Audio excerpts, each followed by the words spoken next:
प्रश्न के हो भन्दाखेरि पहिलो कुरा त तपाईहरुसँग तथ्याङ्क हुनुपर्छ, तपाईहरुसँग डाटा हुनुपर्छ कि सिक्किममा कति अनइम्प्लोइडहरु छ र तिनीहरुको एजुकेसन लेभल के हो, तिनीहरुको क्वालिफिकेसन के हो, मास्टर डिग्री गरेको कति जना चाहिँ मास्टर लेभलमा मास्टर गरेर घरमा अनइम्प्लोइड भएर बसेको कति तपाईकोमा छ, त्यो डाटा तपाईले बाहिर लिएर आउनु पर्ने हुन्थ्यो। अर्को तपाईको ग्रेजुएसन गरेर घरमा अनइम्प्लोइड भएर बसेको कति छ, 10 र +2 गरेर बसेको भाइ बहिनीहरु कति छ। यदि तपाईले यो डाटालाई आज बाहिर ल्याइदिनु भएको भए सायद सरकारको बत्ती बल्थ्यो कि भन्ने मेरो कुरा हो। अनि तपाईले अर्को एउटा कुरा राख्नुभयो, त्यो कुरा जुन मलाई धेरै राम्रो लाग्यो अनि यो कुराको बारेमा धेरै अगाडिदेखि कुराहरु चल्दै आइराखेको, तर सिक्किमको जनतामा यो कुरालाई चाहिँ अझैसम्म पनि यसले काम नगर्नुमा मलाई के लाग्छ भन्दाखेरि यो विषयमा चाहिँ मैले भन्नु पर्दाखेरि तपाईलाई के लाग्छ, तपाईले के विषय राख्नुभयो भन्दाखेरि सिक्किममे जति पनि सिक्किम सब्जेक्ट होल्डर अथवा सीओआई होल्डरहरु छ, यो सिक्किम सीओआई होल्डरहरुले लिएको लाइसेन्सहरु जति छ, लाइसेन्स एउटाको नाममा तर त्यो दोकान अर्कोले नै चलाइराखेको, यो कारणले गर्दा पनि सिक्किममा अनइम्प्लोइमेन्ट प्रब्लम सल्भ हुन सकिरहेको छैन भन्ने कुरा तपाईले अगाडि ल्याउनु भयो। यसको लागि thank you very much Toyanath Rijal ji, Suraj Subba, Manish Rai अनि बालकृष्ण शर्मा, तपाईहरुलाई धेरै धेरै धन्यवाद दिन चाहन्छु। विथ क्वेशन्स है, I have a questions for you also and you have to answer this questions. तपाईले यो प्रश्नको जवाबहरु तपाईले दिनुपर्छ, किनकि तपाई एउटा संगठन खोलेर एउटा तपाईको एनजीओ चलाएर तपाई बस्नुहुन्छ भनेपछि त्यहीमाथि पनि युवा भनेको एउटा संवेदनशील अंग हो, कुनै पनि देशको कुनै पनि स्टेटको एउटा संवेदनशील अंग हो, जसको अंगको तपाईहरु अगुवाई गर्दै हुनुहुन्छ। यो गर्नुभन्दा अगाडि तपाईहरुसँग डाटा हुनुपर्छ सिक्किममा अनइम्प्लोइमेन्ट कति छ। 2020 जुन 1 को तपाईले डाटा हेर्नुहुन्छ भन्दाखेरि इन्डियामा अनइम्प्लोइड रेटमा सिक्किम नम्बर 1 मा छ। थाहा छ तपाईहरुलाई 24.23% चाहिँ सिक्किमको अनइम्प्लोइड छ। एभ्री थाउजन्ड्समा 136 पर्सन्स आर अनइम्प्लोइड। इन्डिया भरि नै अनइम्प्लोइडको रेट यति अगाडि बढेर जान्छ। 2020 को रिपोर्ट म पढ्दैछु, तपाईसँग म शेयर गर्दैछु, त्यति मात्रै हो। त्यो डाटाले तपाई हेर्नुहुन्छ भन्दाखेरि सिक्किमको अनइम्प्लोइमेन्ट सिचुएसन कहाँनेरि पुगेको छ। अनि अर्को तपाईले एउटा प्रश्न राख्नु भएको थियो, मलाई धेरै मन पर्यो, त्यो के हो भन्दाखेरि जसरी हामी बार्बर शपको कुरा गर्छौं, तपाईले कुरा गर्नुमा धेरै महँगो भयो, यहाँ गर्न सकिरहेको छैन। यो बार्बर शपको लागि तपाईहरुले ट्रेनिङको लागि गभर्नमेन्टलाई दबाब दिनुस्, तपाईले दबाब दिनुस् गभर्नमेन्टलाई कि यो कुरा पनि सरकारले चाहिँ गरिदिनुपर्छ। युथहरुले गर्ने कुराहरु यो युथहरुले अगाडि गएर कुराहरु राख्नुपर्छ। किन युथहरुले कुरा राख्नुपर्छ, तपाईले अन्तिममा एउटा म भिडियो तपाईहरुलाई देखाउने छु, जुन भिडियो तपाईले सुनिसकेपछि तपाईले सिधै सरकारलाई गएर सोध्नुपर्छ। तपाईले यो कुरा बोलिसकेपछि यो विषयमा के हुँदैछ। तपाईले भन्नुभयो युथहरुले चाहिँ गएर गभर्नमेन्टलाई मात्रै जब माग्ने होइन, आफै पनि एन्टरप्रेन्योर हुने कोसिस गर्नुपर्छ। एन्टरप्रेन्योर तपाईहरु बन्नुपर्छ। एन्टरप्रेन्योरशिपको लागि गभर्नमेन्टको स्किम्सहरु छ। 35,000 लोन गभर्नमेन्टले दिदैछ, 35% सब्सिडीमा है, 35% सब्सिडी दिएर चाहिँ तपाईलाई गभर्नमेन्टले लोन दिदैछ। अनि त्यो लोन लिने मान्छेहरुको चाहिँ नम्बर तपाईले सुन्नुभयो भने तपाई छक्कै पर्नुहुन्छ। कतिले चाहिँ अप्लाई गरे र कतिले पायो भन्ने कुरा तपाई खोज्नुस् यो विषयहरुमा। अनि तपाईको संस्थाले जुन कुरा अगाडि उठाउँदैछ यो कुरा एउटा राम्रो हो, तर सिक्किममा अनइम्प्लोइड युथहरुले गभर्नमेन्टलाई गएर क्वेशन सोध्दैन भने कहाँनेरि गएर क्वेशन सोध्ने, यो प्रश्न म तपाईको संस्थालाई गर्दैछु। सिक्किम युवा संस्थालाई म युथलाई म क्वेशन गर्दैछु। यदि हामीले गभर्नमेन्टलाई गएर यो क्वेशन सोध्दैनौं भने कसलाई सोध्ने। गभर्नमेन्टसँग प्लान्स एन्ड पोलिसीजहरु हुनुपर्छ। अनइम्प्लोइडहरुलाई कसरी चाहिँ उहाँहरुले इम्प्लोइमेन्ट दिने, यो हुनु पर्यो नि सरकारसँग। सरकारले नयाँ परिवर्तन लिएर आउँछु भने चाहिँ नयाँ रूपमा उहाँहरु अगाडि आउनुहुन्छ। उहाँहरुको घोषणापत्र तपाईले पढ्नुस्। घोषणापत्र लिएर युथहरु चाहिँ यदि सरकारको अफिसमा गयो भने, मिन्तोगाङमा गयो भने तपाईले घोषणापत्रमा यो लेख्नु भयो, तपाईले यो दिनु भएन भनेर यदि 200 जना मात्रै युवाहरु पनि आज तपाई उठ्नुहुन्छ भने सरकारले यो कामलाई अलिक छिटो गर्नेछ। गभर्मेन्टलाई मैले भनेको प्रेसर भने प्रेसर कस्तो हुन्छ भन्दाखेरि एउटा नेगेटिभ प्रेसर हुन्छ, एउटा पोजिटिभ खालको प्रेसर्सहरू हामीले क्रिएट गर्नुपर्छ गभर्मेन्टको लागि। नेगेटिभ प्रेसर्स भनेको हामी डाइरेक्ट पार्टीको विरोध गर्छौँ, जस्तो एसकेएम पार्टीको विरोध गर्छौँ भनी त्यो नेगेटिभ प्रेसर हो गभर्मेन्टमाथि। किनकि जुन गभर्मेन्ट छ, गभर्मेन्टले चाहिँ जुन पार्टीको सरकार हो उसलाई चाहिँ हामीले दबाब दिएको जस्तो देख्छ। तर यहाँ त म कुरा गर्दैछु सिक्किम गभर्मेन्टसँग। सिक्किम गभर्मेन्ट कुनै पार्टीको पेवा हुँदैन। यसरी गभर्मेन्टमा गइसकेपछि सबै पब्लिकको उहाँहरूले सर्भिस गर्नुपर्छ। त्यसैको लागि उहाँहरूले चाहिँ कसम खाएर शपथ ग्रहण गरेर चाहिँ उहाँहरू चाहिँ त्यो पोस्टमा आज चाहिँ 1,20,000 रुपियाँ पर मन्थको स्यालेरी खाँदै हुनुहुन्छ। उहाँहरू 1,20,000, 1,60,000, 2.5 लाख, 3 लाखसम्म स्यालेरी खाएर पनि सिक्किमको युथहरूको काम गर्दैन भनेपछि युथहरूले कुरा नउठाएर कसले कुरा उठाउने? अगाडिको भिडियोहरू तपाईँहरूले हेर्नुभयो भने सिक्किममा उठेको एउटा विषय थियो 1600लाई कसरी इम्प्लोइमेन्ट दिइयो भन्ने कुरा अगाडि उठेको थियो। त्यसको जवाब पनि युथहरूले खोज्नुपर्छ मेरो विचारमा। यदि उहाँहरूले यो 1600 जनालाई चाहिँ भित्री रूपमा चाहिँ उहाँहरूले चाहिँ जब दिएको हो भने तपाईँहरूले खोज्नुहोस्। पहिला तपाईँहरू चाहिँ ट्रुथ के हो, सत्य के हो, सरकारले यो जब दिएको हो या होइन, अथवा यो कुरा त्यसै बाहिर उडेर आएको कुरा हो, यो कुराहरू पनि युथले विचार गर्नुपर्छ। यो सब कुराहरू हुँदाहुँदै युथले किन क्वेसन्स नगर्ने? युथले किन क्वेसन्स नगर्ने? तर विडम्बनाको कुरा के हो, सिक्किममा के भइरहेको छ भन्दाखेरि आवर युथ्स आर डिभाइडेड। हाम्रो युथहरू पनि यति साह्रो डिभाइडेड छ, कुरै नगर्नुहोस्। कोही चाहिँ तपाईँको एसडिएफको युथ अरे, कोही चाहिँ एसकेएमको युथ रे,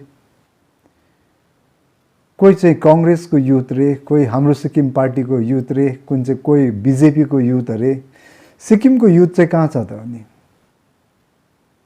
सिक्किमको युथ चाहिँ कहाँ छ त? अहिले सिक्किमको युथहरू अहिले इन्डियामा गएर चाहिँ इन्डियाको डिफ्रेन्ट स्टेट्सहरूमा कस्तो खालको अवस्थामा काम गरेर बस्दैछ। इन्डियाको धेरै टाढा नजाउँ, त्यहीँ सिलगढीमा जानुभयो भने तपाईँले पाउनुहुन्छ त्यहाँनिर सपिङ महल्सहरूतिर they are speaking good English. Just because of their good English and they are honest, they are getting job. कतिको थाहा छ? 5,000, 6,000, 7,000, म्याक्सिमम् 15,000 को जब गर्दैछ अहिले। युथहरूले यो विषयमा कुरा उठाएन भने कुन चाहिँ विषयमा कुरा उठाउने हो त?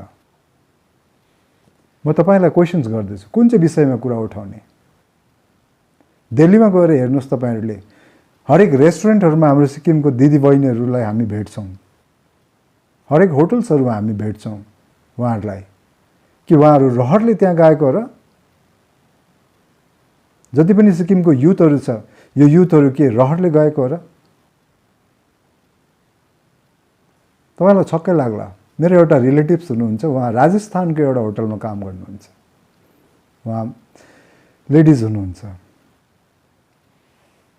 यदि सिक्किममा उहाँले ग्रेजुएट गरिसकेपछि चाहिँ राजस्थानको एउटा होटलमा गएर काम गर्नुपर्छ भनेपछि तपाईँ बुझ्नुहोस् सिक्किममा अनइम्प्लोइमेन्टको अवस्था कस्तो छ। एउटा रिपोर्ट मैले पढ्दै थिएँ, त्यो रिपोर्टमा चाहिँ सिक्किममा गभर्मेन्ट जब चाहिँ सेचुरेटेड अवस्थामा पुगिसकेको छ। सेचुरेटेड भनेको अब सरकारसँग कुनै पनि त्यस्तो खालको पोइन्ट छैन जहाँनिर चाहिँ तपाईँले दिनुपर्ने छ। अब तपाईँले यो भिडियो एक्चुअली सुन्नुहोस्, अनि यो भिडियो तपाईँले सुनिसकेपछि तपाईँसित म कुरा गर्नेछु। प्रथम त सिक्किमभरिका समस्त बेरोजगारहरू जसले आउने दिनमा चाहे त्यो 16,000 होस्, चाहे 17,000 होस्, चाहे 20,000 होस्, नोकरी पाउनुहुँदैछ, उहाँहरूलाई सिक्किम क्रान्तिकारी मोर्चा पार्टीको तर्फबाट अनि अध्यक्ष श्री पीएस गोलेज्यूको तर्फबाट हार्दिक बधाई दिन चाहन्छौँ। तपाईँहरू यसको हकदार हुनुहुन्थ्यो र राजनीतिमा यो प्रजातन्त्रमा जहीँ पनि के परिपाटी हुन्छ भने नियम के छ भने चुनाव घोषणापत्र 5 वर्षको निम्ति जनतामा दिइन्छ चुनाव घोषणापत्र, र त्यो चुनाव घोषणापत्र अनुसार सरकारमा पुगेपछि त्यो पार्टीले काम गर्नुपर्दछ। र मेरो हातमा 2014 सालको एउटा एसडिएफ पार्टीको चुनाव घोषणापत्र छ, एउटा सिक्किम क्रान्तिकारी मोर्चा पार्टीको चुनाव घोषणापत्र छ। र मैले अघि बधाई किन दिएँ भने आज जतिजनाले पनि रोजगार नोकरी पाउनुहुँदैछ त्यो चाहिँ सिक्किम क्रान्तिकारी मोर्चा पार्टीको 2014 सालको चुनाव घोषणापत्रको कारणले गर्दा तपाईँहरूले पाउनुहुँदैछ। यो चाहिँ हाम्रो एसकेएम पार्टीको कार्यक्रम हो। एसकेएम पार्टीको चुनाव घोषणापत्र 2014 को पेज नम्बर 66 को सिरियल नम्बर 6 मा लेखिएको छ, बिपिएल परिवारका एकजना शिक्षित युवा अथवा युवतीलाई एउटा न एउटा सरकारी नोकरी स्थायी रूपमा दिएर एक मान्छे एक परिवारको आधारमा दिइनेछ भनेर यहाँ लेखिएको छ। मेरो हातमा एसडिएफको पनि छ 2014को, तर एसडिएफ पार्टीको कुनै पनि पेजमा कहीँ पनि बिपिएल परिवारकोलाई एक नोकरी एक परिवार दिन्छौँ भनेर लेखिएको छैन। यसको ठिक उल्टा तपाईँलाई याद भएको कुरो हो कि जुन महिना 2018 सालमा अध्यक्ष महोदय एसडिएफ पार्टीको अनि मुख्यमन्त्री पवन चामलिङले सिआरएन निर्वाचन क्षेत्रको एउटा जनसभामा उहाँले भाषण गर्नुभयो कि विपक्षी पार्टीहरूले चाहिँ यदि सिक्किममा भएको सम्पूर्ण बेरोजगारहरूलाई नोकरी दिन्छ भने म सरकारबाट ढल्न तयार छु भनेर यही ल्याङ्ग्वेज प्रकट गर्नुभयो। त्यसको भोलिपल्ट हामीले भन्यौँ सिक्किम क्रान्तिकारी मोर्चा पार्टी चाहिँ सिक्किमको सम्पूर्ण बेरोजगारलाई नोकरी दिनको निम्ति सक्षम छ, तपाईँ चौकीबाट हट्नुभयो भने हामी त्यो चौकी ओगटेर हामी 100 दिनभित्रमा नोकरी दिन्छौँ। यदि 100 दिनभित्रमा हामीले फेरि सिक्किमको बेरोजगारहरूलाई नोकरी दिन सकेनौँ भने 100 दिनको बादमा 101 को दिन हामी त्यो चौकीबाट हट्नेछौँ, तपाईँ आएर फेरि सम्हाल्नुहोस्, हामी पनि असफल भयौँ भनेर स्वीकार गर्नेछौँ भनेर हामीले चुनौती दिएका थियौँ। त्यसको बादमा मुख्यमन्त्री पवन चामलिङले फेरि भाषणहरूमा यो पेपरमा धेरै वार्ता चलेको थियो, उहाँले हाम्रो कुरालाई खण्डन गरे। यो भिडियोमा जुन चाहिँ कुराहरू तपाईँले सुन्दै हुनुहुन्छ, यस्तो खालको प्रमिस युथहरूलाई गरिसकेपछि युथहरू म्याक्सिमम युथहरूले भोट दिएर चाहिँ अहिलेको सरकार गठन भएको हो। अहिलेको सरकारलाई म्याक्सिमम युथहरूले भोट दिएको हो। सिक्किमको युथहरूले भोट दिएर अहिलेको सरकार गठन भएपछि अब सरकारलाई क्वेसन नगर्ने, सरकारलाई मात्रै गएर नोकरी देऊ नभन्ने, हामी आफै पनि इन्टरप्रेन्योरसिप हुनुपर्छ। ठिक छ, तपाईँले गर्नुभएको कुरा राम्रो, इन्टरप्रेन्योर बन्न राम्रो, उद्यमी बन्न राम्रो हो। आफ्नो उद्योग खोलेर आफ्नो उद्योग धन्दाहरू गरेर अरूलाई जब दिने भन्ने कुरा एकदम राम्रो कुरा हो। यसको लागि गभर्मेन्टले के गर्नुपर्छ भन्दाखेरि पहिला एउटा सानो तपाईँले चाहिँ एउटा नोटिफिकेसन निकाल्नु। सरकारलाई म यो कुराहरू सुझाव दिँदैछु, एउटा नोटिफिकेसन निकाल्नु जसको नाममा दोकान छैन त्यो चाहिँ लाइसेन्स क्यान्सल गरिदिनुहोस्। जस्तो मेरो नाममा लाइसेन्स छ र काम चाहिँ अर्को धनप्रसादले गर्दैछ भने मेरो लाइसेन्स क्यान्सल हुनुपर्छ। सिक्किम गभर्मेन्टले एउटा सानो नोटिफिकेसन मात्रै निकाल्नुपर्छ, त्यति हो। जसको नाममा लाइसेन्स छ उसले दोकान गरेको छ कि छैन, यदि एउटा सानो नोटिफिकेसन निकालेर तपाईँले सर्कुलेट गर्नुभयो भने 1-2 महिनाभित्रमै यो कुराहरू चाहिँ सल्भ भएर जाने कुरा हो। गभर्मेन्टले चाह्यो भने यो कुरालाई एकदम छिटो गर्न सक्छ। र हाम्रो म्याक्सिमम भाइ बहिनीहरूले चाहिँ युथहरूले चाहिँ म युथहरूलाई चाहिँ म तपाईँहरूलाई आज फोकस गरेर म यो प्रोग्राम बनाउँदैछु, मेरो युथहरूको लागि मात्रै हो। युथहरू किन नबोल्ने? बोल्नुपर्छ। तपाईँहरू बोल्नेको पिठो पुग्छ, नबोल्नेको चामल पनि बिग्दैन भन्ने त हाम्रो नेपालीको उखान छ। बोल्नेको पिठो बिग्छ, नबोल्नेको चाहिँ चामल पनि बिग्दैन भनेपछि बोल्नुहोस्। तपाईँहरू राइट वेमा बोल्नुहोस्। तर बोल्नु भन्दैमा म तपाईँहरूलाई हुलदङ्गा गर्नुहोस्, तपाईँहरू गएर स्ट्राइक गर्नुहोस्, एजिटेसन स्टार्ट गर्नुहोस्, यो गर्नुहोस् त्यो गर्नुहोस्, नो, त्यस्तो गर्नु हुँदैन। हामीसित लिगल वे छ। लिगल के हो भन्दाखेरि कुनै पनि पार्टीको मेनिफेस्टो छ, जुन चाहिँ मेनिफेस्टो एउटा गभर्मेन्ट डकुमेन्ट हो। उहाँहरूको कुनै पनि एउटा पार्टीले आफ्नो मेनिफेस्टो प्रिपेयर गरेको छैन भने मेनिफेस्टो प्रिपेयर गरेर चाहिँ उहाँले इलेक्सन कमिसनलाई बुझाइसकेपछि इलेक्सन कमिसनले मेनिफेस्टोलाई चाहिँ डिटेलमा स्टडी गरिसकेपछि ठिक छ, यो पनि पार्टी एउटा चाहिँ गठन हुनसक्छ, यो पनि एउटा पोलिटिकल पार्टी हुनसक्छ जसले चाहिँ सिक्किमको पब्लिकहरूलाई चाहिँ हेल्प गर्छ अथवा पब्लिकहरूको काम सेवा राम्रो गर्छ भनेर इलेक्सन कमिसनले पास गरिसकेपछि मात्रै एउटा पोलिटिकल पार्टी फर्म हुन्छ। र पोलिटिकल पार्टीको जुन चाहिँ मेनिफेस्टो छ, उहाँहरूको घोषणापत्र छ, यो घोषणापत्र एउटा लिगल डकुमेन्ट हो। त्यो लिगल डकुमेन्ट लिएर तपाईँ जानुहोस्, लिगल फाइट गर्नुहोस्। तपाईँले लिगल फाइट गर्नुहोस्। इलिगल रूपमा तपाईँहरूले केही पनि त्यस्तो कामहरू नगर्नुहोस्। युथहरू, म युथ भाइ बहिनीहरूलाई आज के भन्न चाहन्छु भन्दा you are the pillar of nations, the pillar of states, you are the tomorrow CM, you are the tomorrow secretary, you are the tomorrow big officials. You have to handle the Sikkim tomorrow. तपाईहरुको काँधमा यो जिम्मेवारी आउँदैछ भनेपछि अहिले सिक्किममा कति % चाहिँ सुसाइड गर्दैछ? सुसाइड गर्नेको एज तपाईले हेर्नु भएको छ? मैले एउटा सानो रिपोर्ट पढेको थिएँ। सुसाइड गर्ने एज बार मैले हेरेको थिएँ। त्यसमा म्याक्सिमम युथहरु छ। अहिले सिक्किम सरकारमा सिक्किम पुलिसले जुन एउटा एकदम प्रेजवर्दी काम गर्नुभएको छ, गरिराख्नु पनि भएको छ, धेरै अगाडिदेखि उहाँहरूले गर्दै हुनुहुन्थ्यो। त्यो के हो भन्दाखेरि ड्रग्स कन्ट्रोल्स। जति पनि सिलगढीबाट अथवा कुनै पनि स्टेट्सबाट चाहिँ हाम्रो स्टेट्समा आएको ड्रग्सहरूलाई उहाँहरूले हप्तै पछि समात्छ, महिनै पछि एक एकवटा समातेर चाहिँ उहाँहरूले केसहरू गर्दै हुनुहुन्छ। त्यो ड्रग्स कन्ज्युम कसले गर्दैछ त? यो कन्ज्युम को गर्दैछ? यही अनइम्प्लोइड युथ भाइ बहिनीहरू जो चाहिँ घरमा बस्छ, आमा बाउ रिटायर भइसकेको हुन्छ, कतिको आमा बाउ किसान हुन्छ, कतिको आमा बाउ चाहिँ गरिब हुन्छ, बीपीएल फ्यामिलीमा परेको हुन्छ। जस्तो बीपीएल फ्यामिलीको कुरा गर्दाखेरि एउटा बीपीएल फ्यामिलीलाई म राम्ररी चिन्छु, उसले दुईटा छोरालाई चाहिँ दुःख गरेर आफ्नो स्टेटमा नभएर अर्को स्टेटमा गएर काम गरेर चाहिँ दुःख गरेर चाहिँ एउटालाई इन्जिनियर बनाउँछ र अर्को बीएससी पढाउँदैछ भनेपछि त्यो छोराछोरी पछि फर्केर आएर सिक्किममा अनइम्प्लोइड नै हुन्छ भन्ने चाहिँ त्यो आमा बाउको मनमा लागेपछि कस्तो हुन्छ?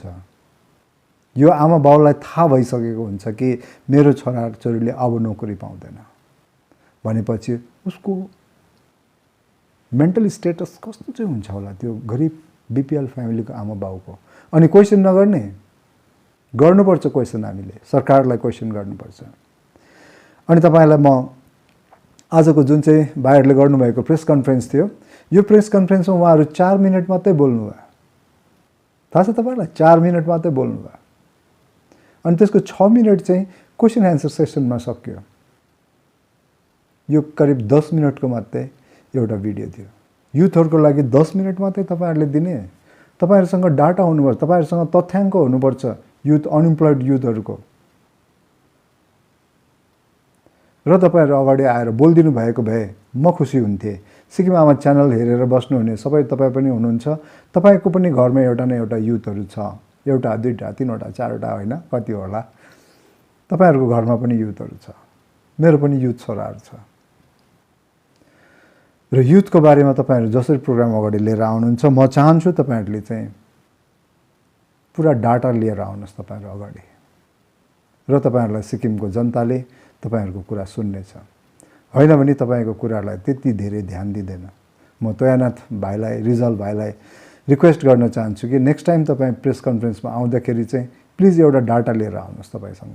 एटलिस्ट तपाईँले सक्नुहुन्छ भने 2018देखि लिएर 18, 19, 2000, 2001 सम्मको 2021 सम्मको तपाईँले रिजल्ट लिएर आउनुहोस्, तपाईँले डाटा लिएर आउनुहोस् र राम्रो कुराहरू तपाईँले भन्न सक्नुहुन्छ। जति पनि अनइम्प्लोइड भाइ बहिनीहरू छ, तपाईँलाई गभर्मेन्टले दिएको एउटा स्किम जुन चाहिँ छ तपाईँको इन्टरप्रेन्योरसिपको स्किम्सहरू छ, तपाईँले त्यो स्किम्सहरूमा पनि अप्लाई गर्नुहोस्। सबैले हरेकले अप्लाई गर्नुहोस्। यो तपाईँको डिपार्टमेन्टमा जानुहोस्, डिपार्टमेन्टमा गएर एउटा सिम्पल, म मेरो नेक्स्ट भिडियोमा how can you apply for this इन्टरप्रेन्योरसिपको लागि जुन गभर्मेन्टले लोन प्रोभाइड गर्दैछ एकदम सब्सिडी दिएर 35% लोन त तपाईँको त्यस्तै उहाँहरूले चाहिँ छुट गरिदिन्छु भन्दैछ उहाँहरूले। भनेपछि यसको लागि तपाईँहरू अप्लाई गर्नुहोस्। म्याक्सिमम युथले अप्लाई गर्नुहोस् यसको लागि, म्याक्सिमम युथहरूले अप्लाई गर्नुपर्छ। म रिक्वेस्ट गर्छु हरेक युथ भाइ बहिनीहरूलाई प्लिज तपाईँहरूले अप्लाई गर्नुहोस् यसको लागि र गभर्मेन्टलाई काम गरेर देखाउनुहोस्। सिक्किममा अहिले सबैभन्दा राम्रो एउटा इन्टरप्रेन्योरसिप कहाँ हुनसक्छ भन्दा होमस्टे तपाईँहरूको लागि एउटा राम्रो मौका हुनसक्छ। अर्को तपाईँको के हुनसक्छ भन्दा टुरिस्ट गाइडको पनि अहिले सिक्किममा कम छ। सिक्किममा टुरिस्ट गाइडहरू त्यति हुँदैन, ड्राइभरहरूले नै गुरुजीहरूले नै गाइड गरिराखेको हुन्छ। र सिक्किम गभर्मेन्टले एउटा सानो नोटिफिकेसन निकालेर चाहिँ तपाईँहरूले every group of tourist must have a guide. सिक्किमकै एउटा गाइड चाहिँ तपाईँहरूसँग हुनुपर्छ। तपाईँले यति मात्रै एउटा सानो नोटिफिकेसन निकालिदिनु भयो भने हजारौँ भाइ बहिनीले त तुरुन्तै काम पाउँछ, आजै काम पाउँछ, भोलि नै काम पाउँछ। अनि तपाईँ गाइडको ट्रेनिङ गर्नुपर्छ तपाईँहरूले। अनि नर्थमा पनि टुरिज्म सेक्टर धेरै बढेको छ। माउन्टेनियरिङ टुरिज्मको लागि हामीले साथ दिनुपर्छ। भाइ बहिनीहरू तपाईँहरूले माउन्टेनियरिङ टुरिज्मको लागि पनि तपाईँहरू तयारी हुनुहोस्। आफै माउन्टेनियरिङ टुरिज्मको लागि तपाईँहरू तयारी हुनुहोस्। हाम्रो नेसनल पार्क्सहरू छ, नेसनल पार्क्सहरू जति पनि भाइ बहिनीहरू फरेस्ट्री पढेर आउनुभएको छ जानुहोस् न सरकारकोमा। नेसनल पार्कहरूमा हामीले जब पाउनुपर्छ। नेसनल पार्कमा पनि डिफ्रेन्ट टाइप्स अफ जब्सहरू छ, तपाईँले सर्च गरेर हेर्नुहोस् गुगल राजाबाट, होइन, तपाईँले सर्च गर्नुभयो भने थाहा पाउनुहुन्छ। अनि भाइ बहिनीहरूलाई म अर्को एउटा राम्रो कारण चाहिँ के भन्छु, ग्रुप फर्म गर्नुहोस्। पहिला तपाईँहरूको आफ्नो आफ्नो कन्स्टिट्युन्सिजमा आफ्नो आफ्नो वार्डमा एउटा ग्रुप फर्म गर्नुहोस्। म्याक्सिमम् 10 to 20 सम्मको एउटा ग्रुप फर्म गर्नुहोस् तपाईँ अनइम्प्लोइड युथहरूको। अनि त्यसलाई गएर तपाईँहरूले चाहिँ गएर रेजिस्टर गर्नुहोस्, तपाईँको बिडिओ अफिसमा जानुहोस्, अनइम्प्लोइमेन्ट सर्टिफिकेट निकाल्नुहोस्, अनि सबैजनाको सर्टिफिकेटहरू लिएर चाहिँ तपाईँ अफिसमा जानुहोस् 20-20 जनाको बनाएर। तर यहाँनिर चाहिँ तपाईँ पार्टीमा डिभाइड भयो भने चाहिँ तपाईँहरू युथहरू तपाईँहरूलाई झोलामा हाल्छ, त्यति मात्रै हो। तपाईँहरूलाई एउटा ठुलो झोलामा हाल्छ र हल्लाउँछ, यसरी हल्लाएर अनि त्यहाँनिर रन फन्न हुन्छ नि, तोरीको फुल देखेको जस्तो चाहिँ भएर तपाईँहरू बोराबाट फुत्त बाहिर निस्किनुहुन्छ। त्यो पछि तपाईँ न आफूलाई चिन्नुहुन्छ, न आफ्नो आमा बाउलाई सेवा गर्न सक्नुहुन्छ। मिनिमम स्यालेरीमा काम गर्ने भाइ बहिनीहरूलाई मैले धेरै अगाडि सिक्किमको एउटा पोस्टमा देख्दै थिएँ मैले कि हाम्रो सिक्किमको ग्रेजुएट गरेको भाइ बहिनीहरू चाहिँ अहिले काम के गर्दैछ थाहा छ तपाईँको? डेलिभरी बोयजहरूको काम गर्दैछ। कति दुःख लाग्छ होइन, डेलिभरी बोयको काम गर्दैछ। बाहिरबाट आएको मान्छेले लाइसेन्स लिएर एउटा मानिलिउँ कुनै एउटा सिक्किम सिओआई होल्डरको अथवा सिक्किम सब्जेक्ट होल्डरको नाममा एउटा लाइसेन्स निकाल्छ। लाइसेन्स निकालेपछि अर्को स्टेट्सबाट एउटा मालिक आउँछ, मालिकले आएर स्पोन्सर गर्छ, उसले आएर चाहिँ यहाँ चाहिँ उहाँहरूले गएर इन्भेस्ट गर्छ। इन्भेस्ट गरेर त्यो एउटा इन्डस्ट्री इस्टाब्लिस भइसकेपछि अथवा इन्टरप्रेन्योरको लागि कुनै पनि एउटा फर्म इस्टाब्लिस भइसकेपछि त्यो फर्मको चाहिँ सबैभन्दा लो लेभलमा काम गर्ने चाहिँ हाम्रै ग्रेजुएट भाइ बहिनीहरू छ। एकदम मेरो ग्रेजुएट भाइ बहिनीहरू मैले देख्दै थिएँ, यत्रो ठुलो ठुलो बक्साहरू लिएर चाहिँ उहाँहरू चाहिँ जानुभएको थियो।